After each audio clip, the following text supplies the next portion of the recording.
Welcome back, my dear students. Mr. Carl Sagan, the famous scientist and historian, as we say, because he wrote a book related to civilization and science evolution, Cosmos, the famous book.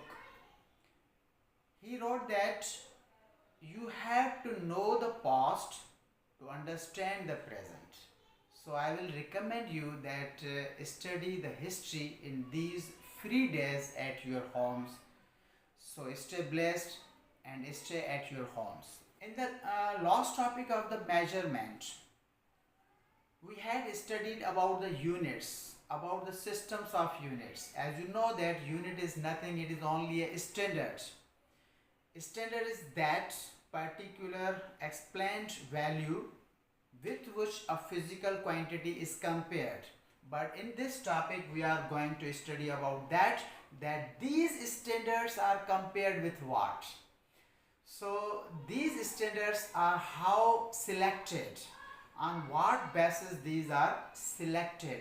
So there is a important knowledge about these standards, but before going to study about these standards, I will say that you have to remember some characteristics of the law system which we had studied as a name of SI, means Le Système International de Units.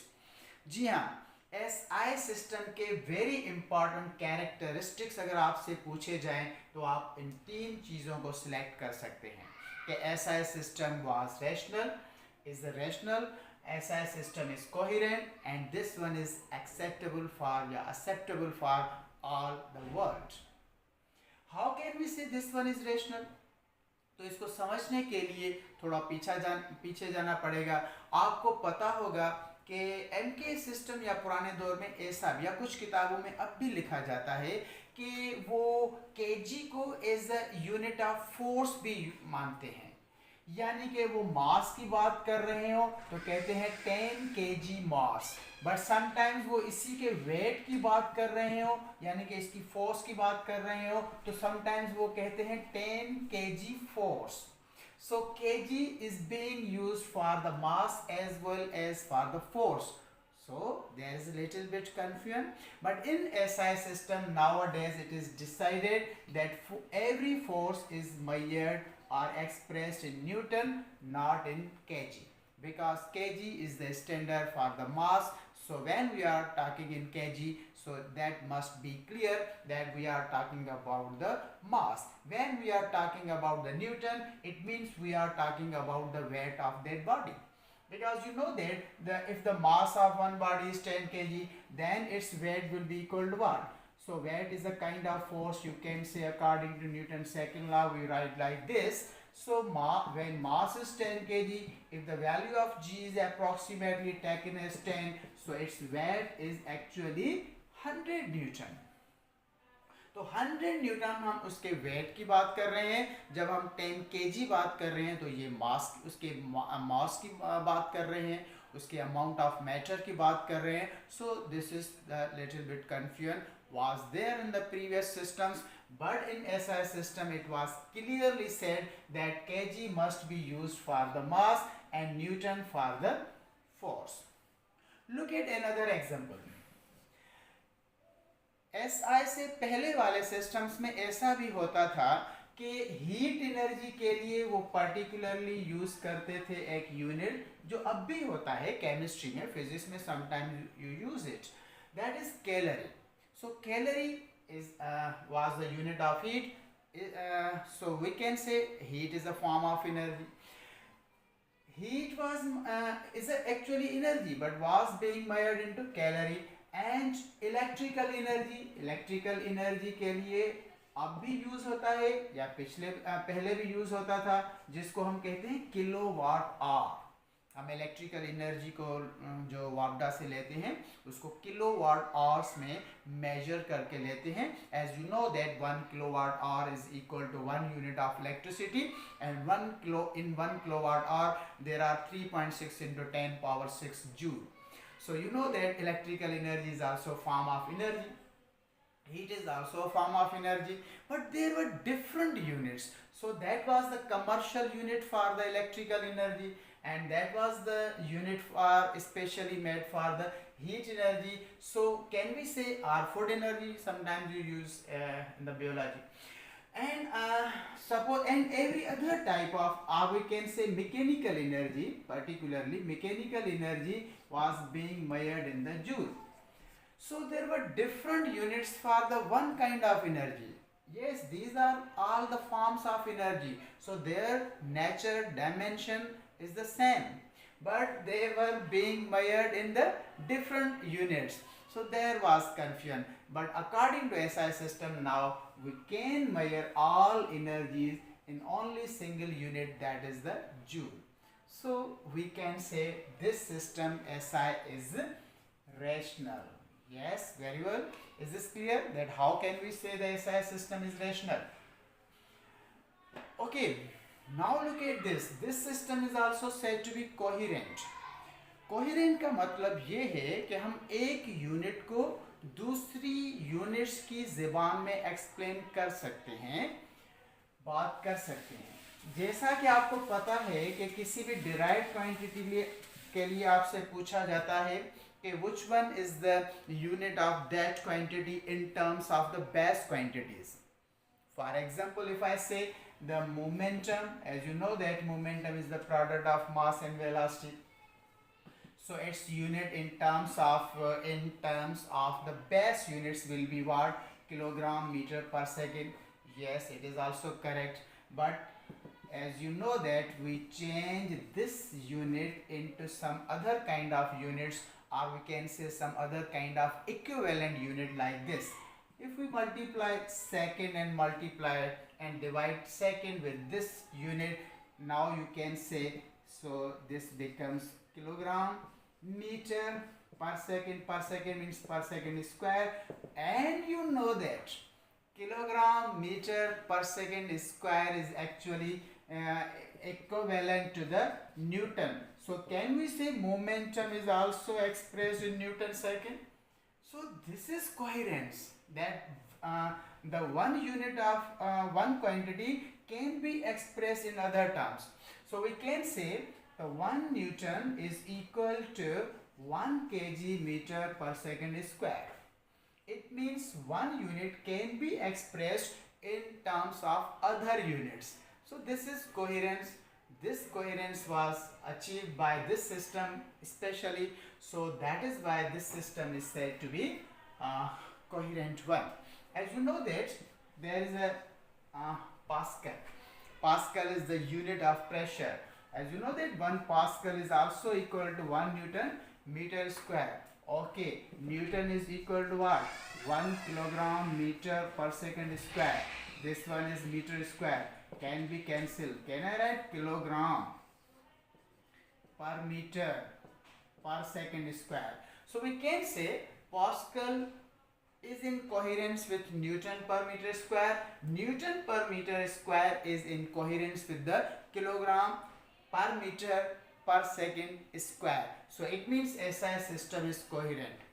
And third one characteristic, you know very well that this system is acceptable for all. Yes, FPS system was acceptable for only the British people. CGS and MK system was acceptable for only French people or some other related countries.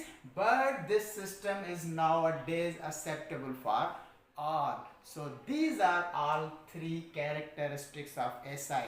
It is asked, some students asked me, sir, which are the characteristics of SI system? So I explained these. Yes, after learning about the systems of units, you know that there are 7 basic SI units, or we can say 7 basic standards. Each standard is compared with what? That is very important to learn in this topic.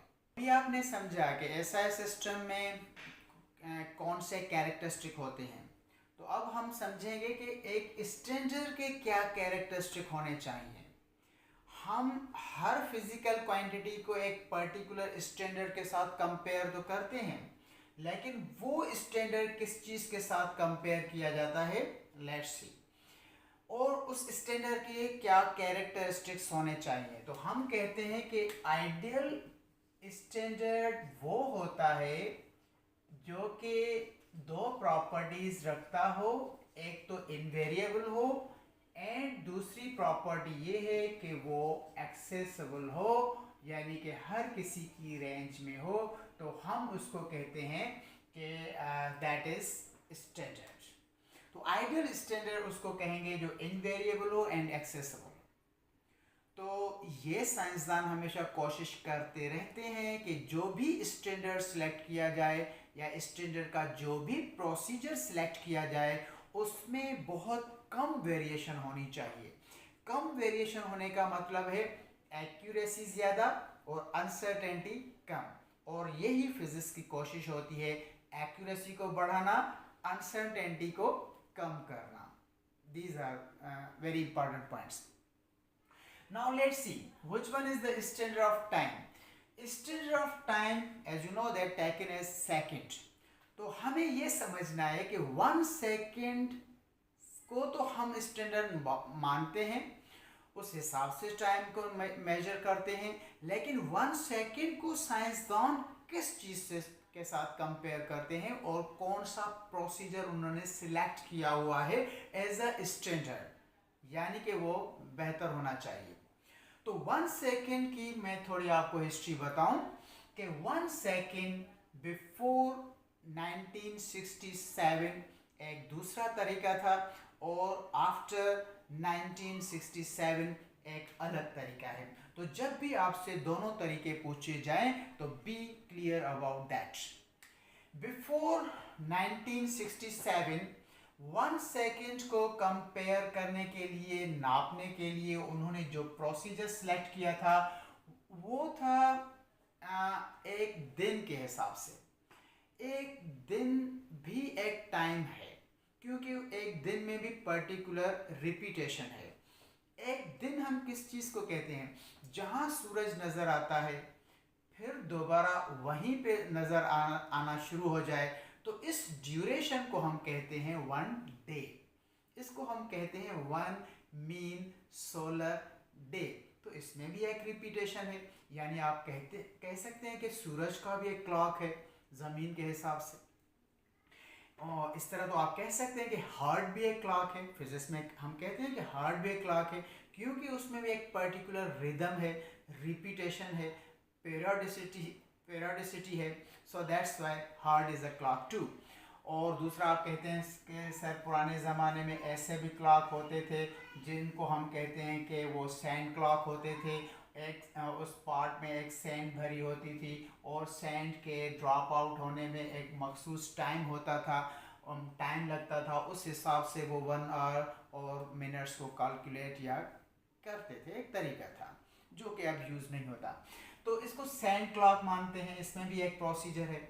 लेकिन और heart में भी है, या दूसरी simple pendulum को consider करें उसमें भी है, उसको आगे पढ़ेंगे।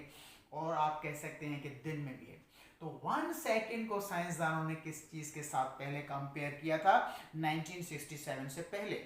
तो ये याद रखिए, तो 1 सेकेंड दिन के कितने हिस्से को कहा जाता है? Mean solar day. Mean solar day के कितने हिस्से को 1 सेकेंड माना जाता था या है? तो 1 सेकेंड हम कहते हैं कि अगर पूरे दिन को आप 24 हिस्सों में तकसीम करें तो एक हिस्से को आप 1 घंटा कहेंगे, 1 आवर कहेंगे। फिर 1 आवर को हम 60 हिस्सों में तकसीम करें तो 60वें हिस्से को क्या कहते हैं? 1 मिनट कहते हैं। फिर 1 मिनट को 60 हिस्सों में तकसीम करें तो एक हिस्से को क्या कहते हैं? 1 सेकेंड कहते हैं। तो मेरी बात आप समझ गए होंगे कि दिन के 24 हिस्से करें, फिर उस आर के 60 हिस्से बनाएं तो फिर 60 से आप डिवाइड करें, फिर मिनट को आप 60 हिस्सों में तकसीम करें तो फिर 60 और डिवाइड करें। तो ये कितना नंबर बनता है? मुझे ये आपको याद करवाना है कि इस नंबर को याद कर लें, इसको मल्टीप्लाई करेंगे, आई थिंक इतना ही आंसर आएगा कि मीन सोलर डे के इतने से हिस्से को हम कहते हैं 1 सेकेंड।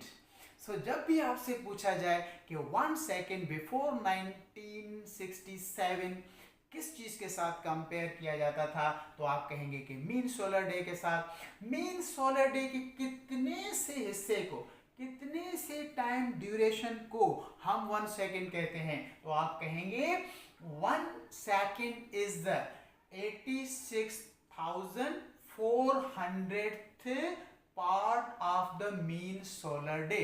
एक दिन के इतने हिस्से को हम 1 सेकेंड कहते हैं, जो कि 1 टिक के बराबर है। You know very well. लेकिन अब आप कहेंगे कि आफ्टर 1967 1 सेकेंड को क्यों सिलेक्ट किया गया नए तरीके से? क्योंकि मीन सोलर डे में जो भी रिपीटेशन है अर्थ के घूमने में, उसमें भी कुछ सेकंड्स का फर्क हमेशा आता रहता है।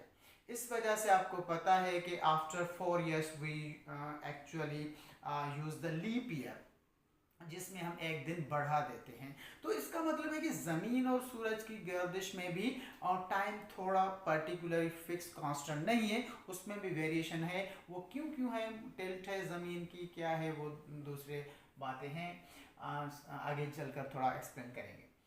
इसको देखें तो 1 सेकेंड ये था। अब 1967 के बाद साइंसदानों ने देखा, जब हमने एटम को समझा, जब हमें बोहर ने एटम को समझाया कि एटम वो चीज़ होती है जिसमें फिक्स्ड ऑर्बिट्स होते हैं, एक ग्राउंड स्टेट होती है, फिर एक्साइटेड स्टेट होती है जिसको हाइपर फाइन लाइन, अपर हाइपर फाइन लाइन कह सकते हैं। और हमें बताया गया कि इलेक्ट्रॉन जब नीचे से ऊपर जाता है तो एनर्जी गेन करता है, और ऊपर से नीचे की तरफ जंप करता है तो एनर्जी इमिटेड आउट करता है। वो energy emitted out in the form of light भी कर सकता है, in the form of infrared भी कर सकता है, in the form of ultra violet भी कर सकता है। और जो एनर्जी इमिटेड आउट होती है वो असल में एनर्जी डिफरेंस लेवल्स के बराबर होती है, क्योंकि आपको पता है कि बोहर ने बताया था जो भी एनर्जी एब्सॉर्ब होगी या रेडिएटेड आउट होगी, that energy will be particular amount of energy. वो energy difference of the both energy levels के बराबर होती है, यू नो। सो ये एनर्जी कांस्टेंट है। तो सोचिए, जब एनर्जी कांस्टेंट होगी तो आप कहेंगे फ्रीक्वेंसी भी कांस्टेंट होगी अकॉर्डिंग टू प्लांक्स लॉ। ये प्लांक्स लॉ लिखा हुआ है, मॉडर्न फिजिक्स की वेरी इंपॉर्टेंट इक्वेशन है, आप पढ़ते हैं। ओके, तो फ्रीक्वेंसी कांस्टेंट होगी, तो उन्होंने अब 1967 में इस चीज को कंसीडर किया कि एनर्जी कांस्टेंट, तो वेव्स जो पैदा होगी उसकी फ्रीक्वेंसी कांस्टेंट, उसकी वेवलेंथ भी कांस्टेंट। आप कहेंगे ये क्या टर्म्स हैं, तो आगे चलकर आप बच्चे पढ़ते भी हैं, अभी से थोड़े से टर्म्स सीख लें तो कुछ ज़ाया नहीं होगा। तो आपको पता है कि वेव इस तरह होती है, उसके वेव में क्रेस्ट और ट्रफ्स होते हैं, क्रेस्ट और ट्रफ के बीच वाले डिस्टेंस को हम वेवलेंथ कहते हैं। और 1 सेकेंड में कितनी साइकिल्स पैदा हुई, इन नंबर ऑफ साइकिल्स को हम फ्रीक्वेंसी कहते हैं। फ्रीक्वेंसी को हम हर्ट्ज में मेजर करते हैं, हर्ट्ज को हम साइकिल पर सेकेंड में मेजर करते हैं। Yes it happens. अगर नहीं पता तो आगे पढ़ेंगे, अगर नए बच्चे जो आए हैं, अगर लेकिन कुछ जानते होंगे आप। अब देखिए एनर्जी कांस्टेंट, तो उसमें से जो वेव पैदा होगी वो भी उसमें कांस्टेंट वेवलेंथ होगी, कांस्टेंट फ्रीक्वेंसी होगी, उसकी स्पीड कांस्टेंट होगी जिसको हम c के साथ लिखते हैं। और c तो वाकई कांस्टेंट आपको याद होगी, 2.9 × 10⁻18 metre per second. Sometimes we से 3 × 10⁻8 metre per second is the speed of light in vacuum constant. Yes it is. अब देखें तो एनर्जी कांस्टेंट तो वे, तो आप कहेंगे सर कौन से एलिमेंट को उन्होंने सिलेक्ट किया? एलिमेंट्स बहुत सारे होते हैं, उसमें डिफरेंट एनर्जी स्टेट्स होती हैं, एनर्जी डिफरेंट, फ्रीक्वेंसी डिफरेंट, तो कौन से एलिमेंट को उन्होंने स्टैंडर्ड माना? तो आप ये याद रखेंगे कि उन्होंने सीजियम एलिमेंट को सिलेक्ट किया। कौन से एटॉमिक मास वाले को? 133 वाले को। उसमें से सर लाइट कौन सी इमिटेड होती है? उसमें से जो वेव्स इमिटेड आउट होती हैं उसको हम कहते हैं रेडियो वेव्स। उस ट्रांजिशन एनर्जी के नतीजे में जो वेव्स पैदा होती हैं वो रेडियो वेव्स फॉर्म में होती हैं। रेडियो वेव्स फॉर्म में होती हैं तो उनकी वेवलेंथ तकरीबन 3 सेंटीमीटर के बराबर होती है। ये एक फैक्ट्स है, लीव। तो रेडियो वेव्स इस वेवलेंथ, तो आप कहेंगे उसकी फ्रीक्वेंसी भी कांस्टेंट होगी। तो आप ये सोचें कि 1 सेकेंड फिर किस चीज़ के बराबर है। तो उन्होंने हम बताया कि 1 सेकेंड के लिए इस वेवलेंथ, इस स्पीड्स के साथ अगर वेव चलेगी तो 1 सेकेंड वो टाइम है जिसमें कितनी साइकिल्स हो सकती हैं। तो ये साइकिल्स 1 2 3 4 5 6 नहीं हैं, ये नंबर ऑफ साइकिल्स बहुत ज़्यादा हैं। ये मैंने आपको वेव समझाने के लिए इतनी बड़ी बनाई है, लेकिन आप सोचें वेवलेंथ वेरी स्मॉल होती है और इतनी के वो हमें वेव नज़र भी नहीं आती, उसकी फ्रीक्वेंसी बहुत ज़्यादा होती है, लेकिन रेडियो वेव्स होती हैं, यू नो वेरी वेल। तो एक बहुत बड़ी तादाद है। अब देखिए तो 1 सेकेंड किसको कहा जाता है 1967 के बाद से। तो आप कहेंगे कि 1 second is equal to very greater number, एक बहुत बड़ी ये नंबर है। अब मैं थोड़ा लिखने की कोशिश करता हूँ, याद करने की, आप भी कर लीजिएगा। आई थिंक ये नंबर है 0263 एंड है। इसके बाद आप याद रखते हैं इसमें एक number 363177, still digit is there 0. This is a particular number. Whenever this number of cycles are produced by the cesium material in the form of radio waves, for this number of cycles the time duration is said to be 1 second. तो आप कह सकते हैं कि 1 second को अब उन्होंने बेहतर बनाया। पहले उसमें वेरिएशन होती थी, प्रॉब्लम्स होते थे, अब बहुत कम होते हैं। आप कहेंगे कि एक्यूरेसी बढ़ गई, अनसर्टेनिटी कम हो गई। इसकी एक्यूरेसी इस ऑर्डर तक बयान की जाती है और इसकी अनसर्टेनिटी हम कहते हैं कि 1 सेकेंड के गलती के चांसेस हैं, वो भी 1 2 3 4 5 दिन में नहीं, 30,000 ईयर्स के बाद 1 सेकेंड के चांसेस हैं। यानी अनसर्टेनिटी बहुत कम है, गलती की गुंजाइश तकरीबन निश्ता। तो हम कह सकते हैं कि एक्यूरेसी ज़्यादा, अनसर्टेनिटी बहुत कम हो गई। तो ये बहुत अच्छा तरीका है 1 सेकेंड को मेजर करने के लिए, है ना इंटरेस्टिंग कि 1 सेकेंड को किस चीज़ के साथ साइंसदान कंपेयर करते हैं। तो आप कहते होंगे कि वो तो बड़ी अजीब मशीन होगी जिसमें इतनी साइकिल्स को भी कैलकुलेट करने की सलाहियत हो, फिर जाकर टाइम लिखा जाएगा 1 second 2 second 3 second. Yes, it's very complicated machine. So यहाँ मैं वो समझाने नहीं लगा हूँ, डोंट वरी। तो उसको हम एटॉमिक क्लॉक कहते हैं। तो उसमें से हम 1 सेकेंड को कंपेयर करते हैं। Okay, after 1 second, we are going to learn about the 1 meter. Again, very interesting standard of the length. 1 meter को भी पास्ट में और प्रेजेंटली डिफरेंट तरीक़ों से, प्रोसीजर से सिलेक्ट किया गया है। तो मैं आपको बताऊं कि बिफोर 1960 1 मीटर क्या था।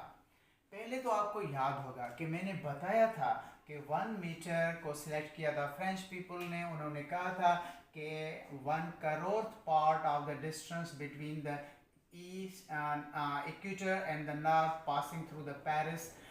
तो इक्वेटर और नॉर्थ के 1 करोड़वें हिस्से को उन्होंने 1 मीटर कहा था और 1 मीटर को एग्जैक्टली उन्होंने 100 सेंटीमीटर्स में डिवाइड किया था। तो इसको कहते थे 1 मीटर। तो इस 1 मीटर के लिए उन्होंने क्या किया था, को पेरिस के नज़दीक एक ऑफिस है, उसको हम कहते हैं International Bureau of Weights and Measurements और मेजर्स। सो वहाँ पे एक मेटालिक रॉड रखी गई थी जिस पर ये डिस्टेंस फिक्स किया गया था। वो मेटल रॉड, आपको ये नॉलेज रखनी है कि before 1960 1 meter was considered as a distance between 2 points or marks on a metallic rod. That metallic rod was made of an alloy of platinum and iridium. You know that alloy means mixture of 2 or more than 2 metals is known as the alloy. So that alloy was made of the platinum iridium and remember its composition too. So 90% was platinum and 10% was iridium. So that distance was equal to 1 meter, and 1 meter was divided into 100 centimeters. So that was the standard of length. पूरी दुनिया के 1 metre को उसके साथ compare किया जाता था. आपको पता होगा कि हर शॉपकीपर के 1 मीटर को एक इदारा होता है, जो कि यहाँ थोड़ा आपको नज़र कम आता है हमारे मुल्कों में, लेकिन होता है. इसको कंपेयर करने वाले एक होते हैं जिम्मेवार कि पूरी दुनिया का जो 1 मीटर है वो चेंज ना हो. तो 1 मीटर उसके साथ कंपेयर किया जाता था. फिर हर मुल्क वहाँ से कंपेयर करके हर शॉपकीपर तक पहुँचते थे कि 1 मीटर में कोई चेंज नहीं आनी चाहिए, वरना नाप तोल में कमी हो जाएगी. नाप तोल में कमी करना बहुत बड़ी मुनाफकत है, इससे बचना चाहिए. ओके, 1 मीटर तो हम कह सकते हैं कि बिफोर 1960 ये था. तो अब आप मुझसे पूछेंगे कि 1960 के बाद उन्होंने 1 मीटर सर न्यू क्यों चुना, उसमें क्या कमी थी. तो हम उसके ड्रॉबैक्स ये कह सकते हैं कि that 1 meter rod was made of some material that was conducting material, that was metal. So उस 1 मीटर को फिक्स रखने के लिए टेम्परेचर को बहुत मेहनत के साथ कांस्टेंट रखना पड़ता था, क्योंकि आपको पता है कि अगर टेम्परेचर चेंज हो जाए तो साइज ऑफ मेटल्स भी चेंज हो जाती हैं, जिसको आप थर्मल एक्सपांशन में पढ़ते हैं. As you know that when temperature increases, then the size of metal also increases. As the temperature decreases, then the metal contracts, so its size decreases. Very simple and important one is this. Okay, before 1960 metal rod was there, but it was very difficult to keep it constant due to temperature especially.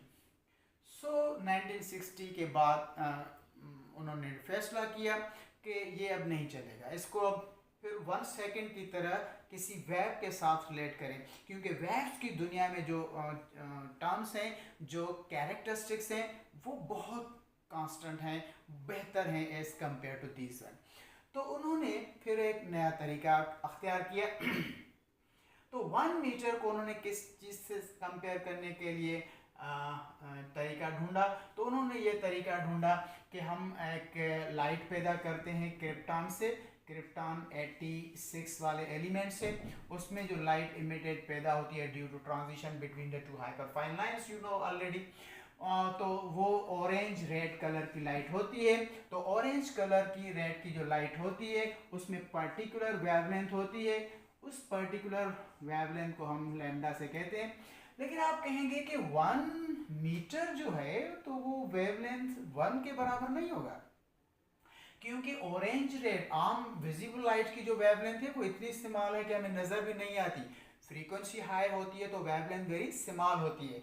तो आप यहाँ पर फिर देखेंगे कि एक बहुत बड़ा नंबर आ रहा है. उस नंबर के बराबर अगर वेवलेंथ पैदा हो तो उस डिस्टेंस को हम कह सकते हैं 1 मीटर. तो कितनी वेवलेंथ होनी चाहिए, this is very important to remember for you. तो 1 मीटर हम कहते हैं कि इतने नंबर,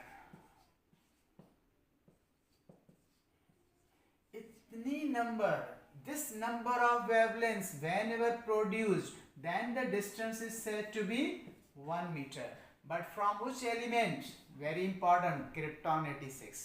तो आप कह सकते हैं कि 1960 के बाद 1 मीटर जो स्टैंडर्ड है वो मेटल की दुनिया से रिलेटेड नहीं है, वो वेव्स की दुनिया से रिलेटेड है, वो रेडिएशन की एनर्जी से रिलेटेड रखा गया है. तो आप कह सकते हैं कि 1 metre is the distance, 1 metre is always equal to this number of wavelengths which are emitted in the form of orange red color from which material?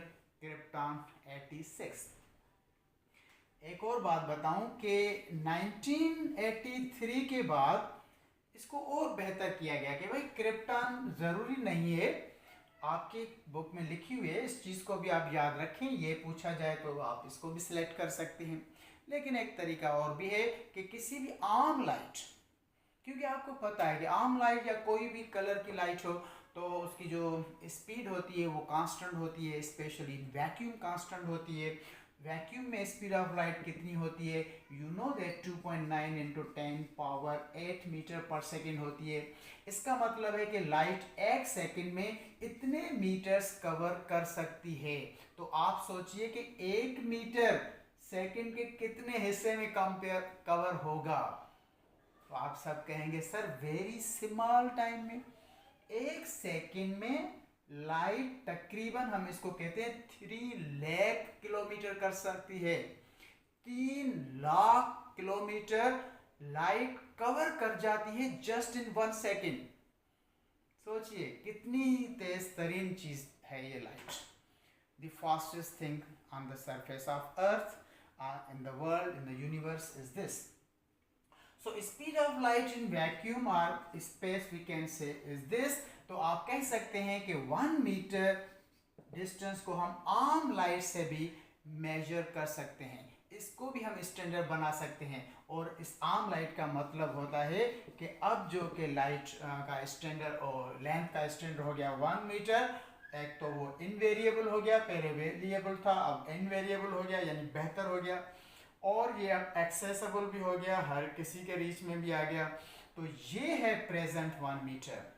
अगर आपकी टेक्स्ट में ना लिखा हो तो इसको भी सिलेक्ट कर सकते हैं, लेकिन इसका भी जिक्र है। तो 1 मीटर, यस 1 मीटर देखें तो कितने सेकंड के कितने हिस्से में लाइट 1 मीटर तय कर सकती है डिस्टेंस। तो ये आपको याद रखना है, थोड़ा नंबर तकलीफ कर लें कि 1 divided by 2.9 into 10 power 8 second. 1 second के इतने हिस्से में जो लाइट ट्रेवल कर जाती है उस डिस्टेंस को स्टैंडर्ड माना जाता है, और इसको हम कहते हैं that is 1 metre. So that was the history of 1 metre. पहले क्या था और अब क्या है। सेकंड और मीटर के स्टैंडर्ड लिटिल बिट कॉम्प्लिकेटेड थे, तो हमने उनको स्लोली समझा। अब ये थोड़े आसान है, इसको जल्दी थोड़ा समझ जाएंगे आप। सो मैं इसको कंक्लूड कर लूँ। जो थर्ड स्टैंडर्ड है that is kilogram. As you know that kilogram is the standard of mass. So आप कहेंगे कि मास को कंपेयर करने के लिए, मास का स्टैंडर्ड बनाने के लिए किसी भी मास या मैटर के साथ कंपेयर करना चाहिए, क्योंकि जिस किस्म की क्वांटिटी को आप मेजर करना चाहते हैं वैसी ही कोई और चीज़ ढूंढनी पड़ती है। तो मास किलोग्राम का स्टैंडर्ड बनाने के लिए आप वेट्स की दुनिया यूज़ नहीं कर सकते, क्योंकि वेट को हम मेजर करने के लिए किसी भी मैटर को सिलेक्ट करना पड़ेगा।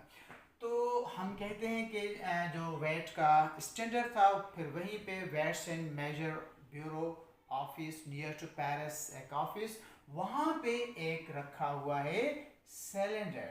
उस सिलेंडर को हम सब कहते हैं 1 kg। तो 1 kg जो सिलेक्टेड सिलेंडर है वो किस चीज़ से बना है, ये आपको नॉलेज फिर याद रखनी है कि it is again made of platinum iridium. Again it's ratio is 90 to 10% platinum to iridium, that's alloy. अच्छा, इस एलॉय के का सिलेंडर बना हुआ है। फिर आप कहेंगे सिलेंडर की नाप भी कांस्टेंट होनी चाहिए। Yes, it's diameter is 3.9 centimetre, it's thickness is also equal to 3.9 centimetre. यानी आप कह सकते हैं कि 1 kg जो स्टैंडर्ड है that is actually a cylinder which is made of platinum iridium and having a radius and thickness nearly equal to 4 centimeter। आप आसानी से याद रखने के लिए ये याद रखें, नियरली 4 सेंटीमीटर इसका डायमीटर और इसकी थिकनेस होती है। तो हम इस सिलेंडर को कंसीडर करते हैं एज अ 1 kg। लेकिन अब ये जो 1 kg था या है भी सही, लेकिन कुछ दिनों पहले इसके लिए एक नया स्टैंडर्ड आ चुका है और साइंसदान उसको मानने लगे हैं कि उन्होंने सिलिकॉन के एटम्स को सिलेक्ट किया है, सिलिकॉन के पर्टिकुलर एटम्स की तादाद को सिलेक्ट किया है कि कितने एटम होने चाहिए। तो वो हमेशा 1 kg मास के बराबर होते हैं। तो सिलिकॉन की मदद से अब नया स्टैंडर्ड आने वाला है आपकी बुक्स में, लेकिन अभी तो नहीं, इसमें थोड़ा टाइम लगेगा। हनूस दिल्ली दूरस्त, क्योंकि हमारे पास सारी जदीद नॉलेज जल्दी बुक्स में नहीं आती, वैसे भी बहुत पुराने होते हैं। सो दैट इज 1 kg, इसको जरूर याद रखिएगा। जी हाँ, किलोग्राम के बाद अब हम आते हैं फोर्थ स्टैंडर्ड की तरफ, that is kelvin. You know that kelvin is the standard of thermodynamic temperature. Temperature को मेजर हम करते हैं SI यूनिट केल्विन के साथ। तो अब हमें देखना है कि 1 केल्विन किस चीज़ के टेम्परेचर को हम कहते हैं। तो 1 केल्विन के लिए जो उन्होंने स्टैंडर्ड चुना, उसको चुना है triple point of water. Do you know water has a particular temperature. जैसे आपको पता है कि हर मटेरियल की एक फ्रीजिंग पॉइंट होता है, एक बॉइलिंग पॉइंट होता है, जिसको आप मेल्टिंग पॉइंट भी कह सकते हैं। ये टेम्परेचर्स होते हैं, लेकिन वाटर में एक वेरी इंपॉर्टेंट लिक्विड्स में होता है, लेकिन वाटर को सिलेक्ट किया गया है SIS स्टैंडर्ड के लिए। तो ट्रिपल पॉइंट ऑफ वाटर क्या होता है? Triple point of water is that temperature at which water can coexist in 3 states of matter. एक ही टेस्ट ट्यूब में आपको नजर आता है कि वाटर लिक्विड भी है, वाटर सॉलिड भी है, और वाटर स्टीम में भी कन्वर्ट हो रहा है। यानी कि एक ही टेम्परेचर पर, पर्टिकुलर एटमॉस्फेरिक टेम्परेचर प्रेशर पर वाटर एग्जिस्ट करता है 3 स्टेट्स में। तो इसको हम कहते हैं ट्रिपल पॉइंट ऑफ वाटर। तो आप कहेंगे ट्रिपल पॉइंट ऑफ वाटर कितना टेम्परेचर होता है? ये होता है 273.16 केल्विन। तो इस टेम्परेचर को हम ट्रिपल पॉइंट कहते हैं। तो यह टेम्परेचर का ट्रिपल पॉइंट है, तो आप कहेंगे कि 1 केल्विन किसको कहा जाता है? तो हम सिंपली कह सकते हैं कि 1 केल्विन इस टेम्परेचर के इतने हिस्से को कह सकते हैं, क्योंकि ये ट्रिपल पॉइंट है। तो हम कह सकते हैं कि ट्रिपल पॉइंट के 273.16 पार्ट को हम कह सकते हैं 1 kelvin. Very simple one. 1 Kelvin, now you can define 1 Kelvin is the standard of temperature, and 1 Kelvin is the 273.16th part of particular temperature. Which particular temperature? Triple point of water. That is Kelvin. Yes, after Kelvin, the very important standard is there, ampere. You know that ampere is the unit of current. Electric current is measured in the ampere. Andre Ampere के नाम के साथ ये याद रखा कीजिए कि जब हम एम्पेयर पूरा लिखेंगे तो स्मॉल लेटर में स्टार्ट करेंगे, लेकिन जब हम एम्पेयर की बात करें 1 लेटर के साथ सिंबल, तो फिर आप कैपिटल यूज करेंगे। तो this is ampere, this is also ampere. Okay, ampere 1 ampere कितना करंट होता है, कब होता है, कब हम कह सकते हैं कि इन वायर्स में करंट जो है कि वो 1 एम्पेयर है? तो इसके लिए आप फर्स्ट ईयर के स्टूडेंट्स हैं, लेकिन जो भी इंटरमीडिएट वाले स्टूडेंट्स हैं वो इस चीज़ को आसानी से समझ जाएंगे। लेकिन आप भी कुछ ऐसा समझ लीजिए, आगे पढ़ेंगे आप इंटरमीडिएट क्लासेस में, जब आप पढ़ेंगे इलेक्ट्रोमैग्नेटिज्म।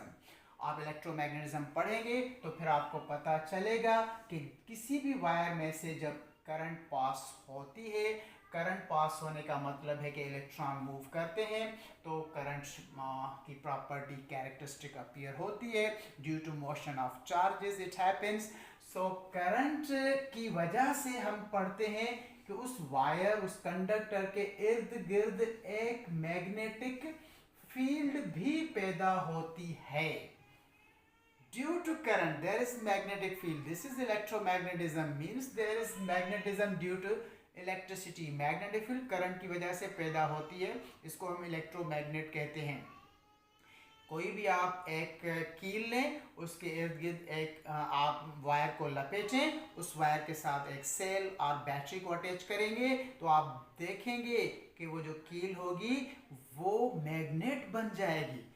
और करंट ख़त्म करें तो उसकी मैग्नेटिक प्रॉपर्टी ख़त्म हो जाती है। तो आई थिंक ये साबित हो गया कि किसी भी वायर में से जब करंट फ्लो होती है तो उसकी वजह से उसके इर्द गिर्द मैग्नेटिक फील्ड पैदा होती है। इसको हैंस ऑस्टेड ने डिस्कवर किया था 1819 में मेरे ख्याल में। आप आगे चलकर पढ़ेंगे। तो अब देखिए कि 1 एम्पियर करंट हम कहते हैं कब हैं, ये मेरा समझाने का फोकस है। इंटरेस्टिंग चीज़ें हैं, इस पर थोड़ा ध्यान दीजिए। तो 1 एम्पियर करंट हम तब कहते हैं कि जब हम दो वायर्स रखें, दोनों वायर्स में करंट फ्लो करवाएं, दोनों वायर्स को हम 1 मीटर की दूरी पर रखें, दोनों मीटर्स की जो वायर्स की जो लेंथ है वो 1 मीटर कंसीडर करें। तो उनमें से करंट फ्लो जब भी कराएंगे तो आप देखेंगे कि उनमें मैग्नेटिक फील्ड पैदा होगी। जब मैग्नेटिक फील्ड पैदा होगी तो एक मैग्नेटिक फील्ड दूसरी मैग्नेटिक फील्ड पर फोर्स एक्सर्ट करती है। जैसे इलेक्ट्रिक फोर्स पे असर होता है, मैग्नेटिक फील्ड पे असर होता है, ग्रेविटेशनल फील्ड ऑफ अर्थ का इस बॉडी के ग्रेविटेशनल फील्ड पे असर होता है।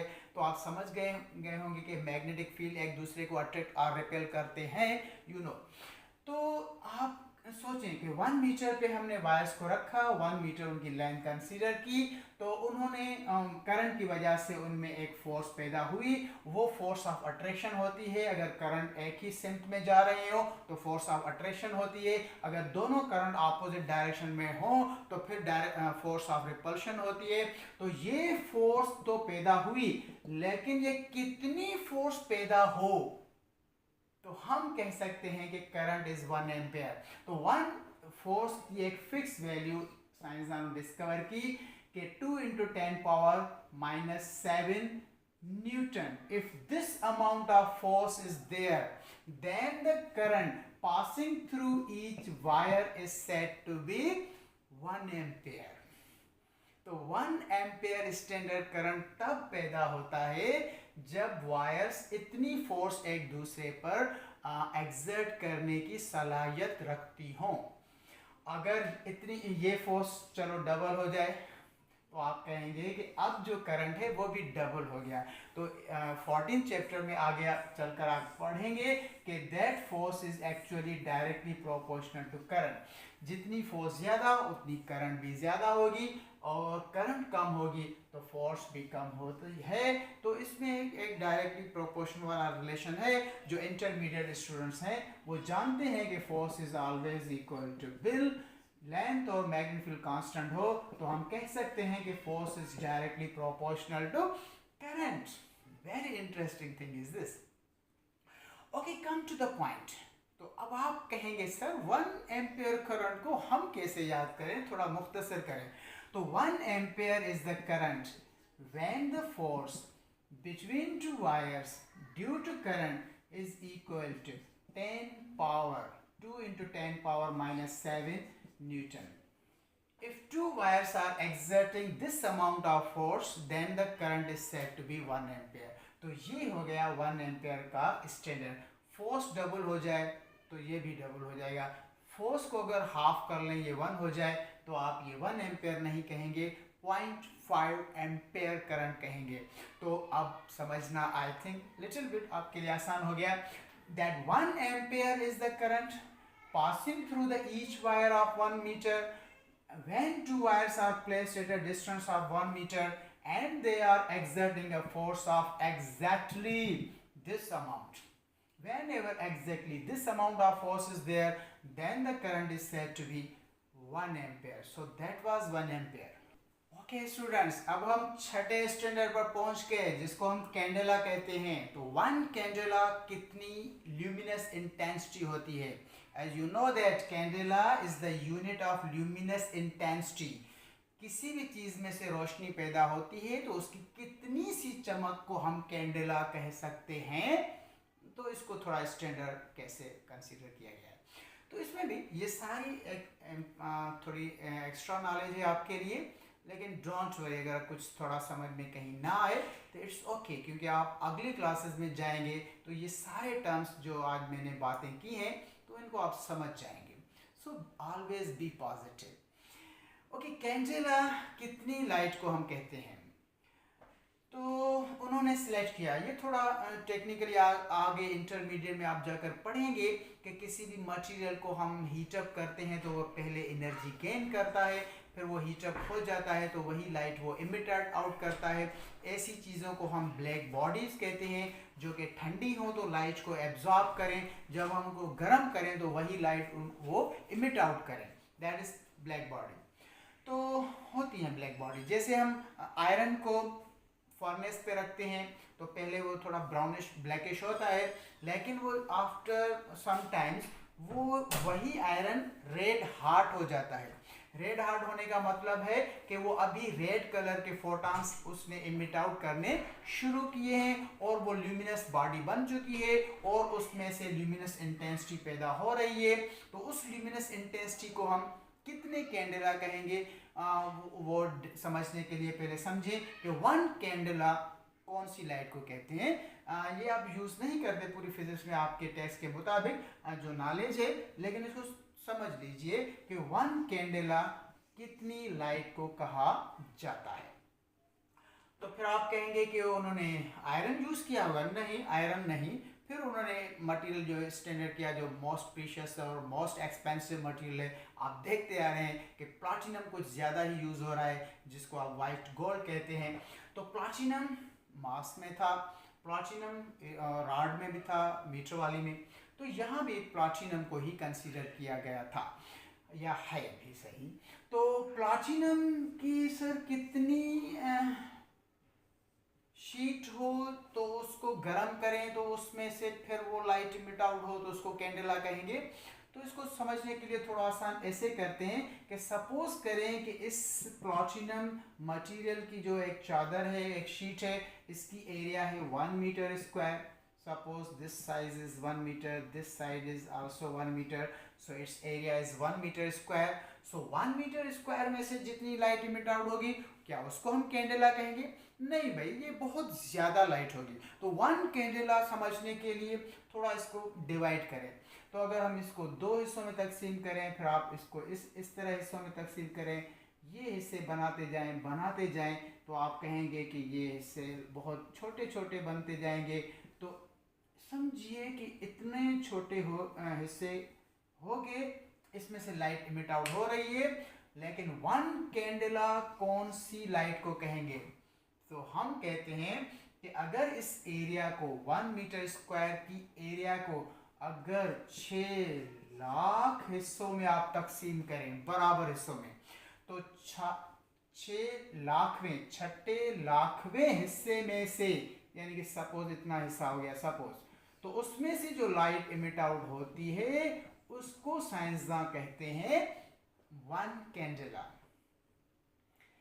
Is this clear? The 1 candela is the amount of luminous intensity which is emitted from the 1/6 lakh part of 1 meter square. तो आप इसको ऐसे लिख सकते हैं कि 1 candela is the amount of light which is emitted from the 1/6 lakh part of 1 meter square of which material?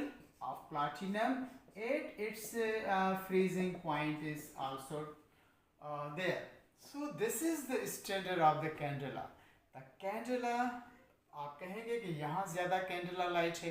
एक candle जलाएंगे तो बहुत कम लाइट होगी, 2 कैंडल लाइट्स जलाएंगे तो ज़्यादा रोशनी होगी। कैंडला वहीं कैंडल से पहले कंपेयर किया जाता था हर लाइट को कि ये कितने कैंडल्स के बराबर है। सो दैट्स वाई कैंडेला को हम अब तक यूज़ करते हैं। लेकिन कैंडेला का 1 स्टैंडर्ड जो है वो किस चीज़ के बराबर है, ये नॉलेज आपके लिए इम्पॉर्टेंट थी। That 1 candela is the light emitted from the platinum material of which part 1/6 lakh part.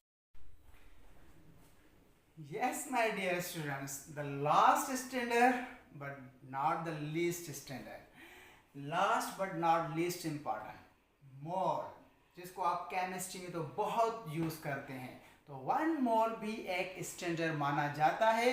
1 में वो मोल कितने अमाउंट ऑफ सब्सटेंस को कहा जाता है? आप कह सकते हैं कि मोल भी रिलेटेड केजी है इन टर्म अदर टर्म्स। लेकिन ये बड़े अमाउंट के लिए यूज़ होता है। ये छोटे छोटे अमाउंट्स पार्टिकल्स, छोटे छोटे मटेरियल के लिए बात की जाए तो हम ये टर्म यूज़ करते हैं, ये स्टैंडर्ड यूज़ करते हैं मोल, जिसको हम कहते हैं unit of the amount of substance. और मोल्स को हम एन में नापते हैं, N number of moles. You know that in chemistry defined as the mole. Mole is actually the ratio of the amount of given amount of substance divided by atomic mass, molar mass. Or you can say mole is also obtained by dividing the total number of particles or atoms or molecules with the Avogadro number. This ratio is again known as the number of moles. ये आपकी chemistry है, पढ़ते हैं, use करते हैं। कम to the mole. 1 मोल कितने amount of substance को कहा जाएगा? तो जैसा कि आप केमिस्ट्री में पढ़ते हैं कि एटॉमिक मास को हम कार्बन आइसोटोप के साथ कंपेयर करते हैं, क्योंकि कार्बन 12 आइसोटोप बहुत स्टेबल है। तो कार्बन के कितने मास को हम 1 मोल कह सकते हैं, अमाउंट को? तो ये इंपॉर्टेंट है कि 1 मोल इज इक्वल टू, हम कह सकते हैं कि 12 ग्राम, क्योंकि 12 ग्राम क्योंकि 12 AMUs की एटॉमिक मास होती है। तो आपको पता है कि एटॉमिक मास को AMU में से अगर ग्राम में हम रिप्रेजेंट करें, जब ग्राम में रिप्रेजेंट करें तो that is equal to 1 mole. You know 1 mole is the amount of substance. 1 mole इसको कहते हैं कि 1 AMU या कितने AMU के किसी भी एटॉमिक मास की वैल्यू है, केमिस्ट्री में ज़्यादा यूज़ करते हैं, तो उसको हम 1 मोल कहते हैं। Any atomic mass, molecular mass or formula mass expressed in grams is known as the mole. ऐसा आप कहते हैं, ऐसा है भी सही, फकत कहते नहीं। तो 1 मोल याद रखिए। तो कार्बन 12 या किसी भी एलिमेंट के आप एटॉमिक मॉलिक्यूलर मास को जब ग्राम्स में लिखें तो वो 1 मोल के बराबर माना जाता है। तो 1 मोल कार्बन की बात करें तो 12 ग्राम। अगर 12 ग्राम नहीं सर, इसको किलोग्राम में बताएं।